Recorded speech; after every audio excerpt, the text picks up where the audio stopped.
Welcome to the channel. இப்போ நீங்கள் பார்க்குறது வந்து மிளகு குழம்பு, பூண்டு மிளகு குழம்பு. இது வந்து அட்லீஸ்ட் மாதத்தில் ஒரு தடவை சாப்பிட்டிங்கன்னா ஃபேட் இருக்கிறவங்கெல்லாம் அப்படியே கரைஞ்சி போயிடும். அந்த மாதிரி ஒரு குழம்பு இது. இது எப்படி செய்யுதுன்னு பார்க்கலாம். ஏன்னா வந்து டைம் ஆயிடுச்சு அப்படின்றதுனால நான் பண்ணிவிட்டு நான் வீடியோ எடுக்கிறேன். இது வந்து எப்படின்னா, ஒரு பெரிய வெங்காயம், அதுக்கப்புறம் வந்து அதுக்கேற்ற மாதிரி புளி வச்சுக்கோங்க. நீங்கள் எந்த அளவுக்கு புளி சாப்பிடுவீங்களோ இல்லை எந்த அளவுக்கு குழம்பு வைக்கிறீங்களோ அதுக்கேற்ற மாதிரி வச்சுக்கோங்க. அதுக்கப்புறம் வந்து மிளகு தான் இதில் வந்து ரொம்ப முக்கியமாக. மிளகும் பூண்டு வந்து ஒரு கட்டி பூண்டு, மிளகு வந்து 3 டேபிள் ஸ்பூன் மிளகு. அப்புறம் ஆஸ் யூஷுவல் மஞ்சத்தூள், கொஞ்சம் குழம்பு மிளகாத்தூள், உப்பு எல்லாத்தையும் போட்டு மிக்சியில் ஒரு அடி அடிச்சிடலாம்.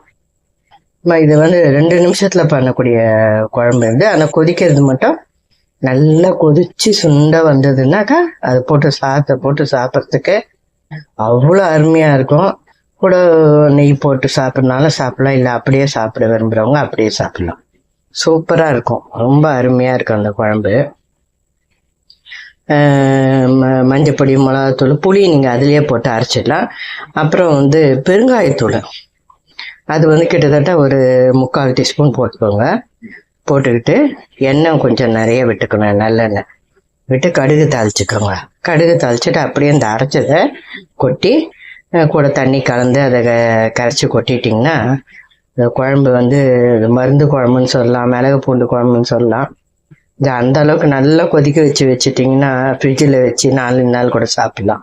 அந்த அளவுக்கு நல்லாயிருக்கும், உடம்புக்கும் நல்லது.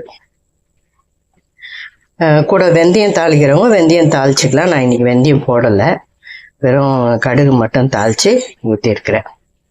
இந்த குழம்பு வந்து நல்லா கொதி வரணும், நல்லா கொதித்து சுண்டணும். அந்த அளவுக்கு சொன்ன பிறகு நான் காட்டுறேன் உங்களுக்கு எப்படி எந்த அளவுக்குன்ட்டுன்னு. சொன்ன பிறகு நல்ல ஒரு இதில் டப்பாவில் போட்டு நீங்கள் ஃப்ரிட்ஜில் வச்சுட்டிங்கன்னா நல்லா எப்போ பசிக்குதான் போகணும். இன்னொன்று, இந்த குழம்பு போட்டு சாப்பிட்டிங்கன்னா அந்த அளவுக்கு பசி எடுக்கும். அவ்வளோ ஒரு ஹெல்த்தியான குழம்பு. மாதத்தில் ஒரு தடவை சாப்பிட்டிங்கன்னா எல்லாத்துக்கும், சுகருக்கு, பிபிக்கு கூட, உங்களுக்கு வந்து கருவேப்பிலை வச்சு அரைக்கணும் அப்படின்ற இஷ்டம் இருந்தால் நல்ல ஒரு கைப்பிடி கருவேப்பிலை வச்சு அரைச்சிக்கலாம். நான் இன்றைக்கி அதெல்லாம் வைக்கல, டைம் இல்லைன்றதுனால. ஒரு பிடி கருவேப்பிலை, கொத்தமல்லி வைக்கக்கூடாது, கருவேப்பிலை மட்டும்தான் வைக்கணும். கருவேப்பிலை வச்சு நல்லா அரைச்சி ஃப்ரிட்ஜில் வச்சுக்கிட்டிங்கன்னா ஜம்முன்னு சாப்பிட்லாம். இப்போ ஃபீவரு, சளி இருக்கிறவங்களுக்கு அவ்வளோ சூப்பராக இது பண்ணும். நல்லா கேட்கும், அவங்க இஷ்டமாகவும் சாப்பிடுவாங்க, சாப்பிட முடியாதவங்க. அப்புறம் ப்ரெக்னென்ட்டில் வாந்தி எல்லாம் வருது, என்னால் சாப்பிடவே முடியல அப்படின்போது அவங்களுக்கு கொஞ்சோண்டு கொடுத்தீங்கன்னா சாதத்தில் போட்டு பெரட்டி முதல்ல இதை சாப்பிட்டுட்டு அப்புறம் அவங்களால சாப்பிட முடிஞ்சா சாப்பிட சொல்லலாம். அந்த அளவுக்கு இது ஒரு மருந்து குழம்பு, அருமையான குழம்புன்னே சொல்லலாம்.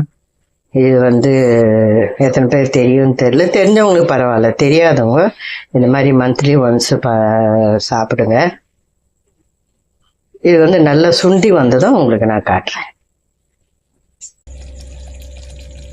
பாருங்க, குழம்பு சூப்பராக எண்ணெய் பிரிஞ்சு வந்துடுச்சு. அழகாக பூண்டு மிளகு குழம்பு. இது வந்து அப்படியே ஃப்ரிட்ஜில் ஒரு வாரம் வச்சுட்டு கூட நீங்கள் சாப்பிட்லாம், சூப்பராக இருக்கும். இதில் உடம்பு சரியில்லாதவங்க கொஞ்சம் ஊற்றி சாதம் பிசைஞ்சு கொடுங்க, அந்த அளவுக்கு சாப்பிடுவாங்க. நல்ல சளியெல்லாம் பிடிச்சிருந்தா விட்டு போயிடும். அதே மாதிரி குழந்தை பிறந்தவங்களுக்கு,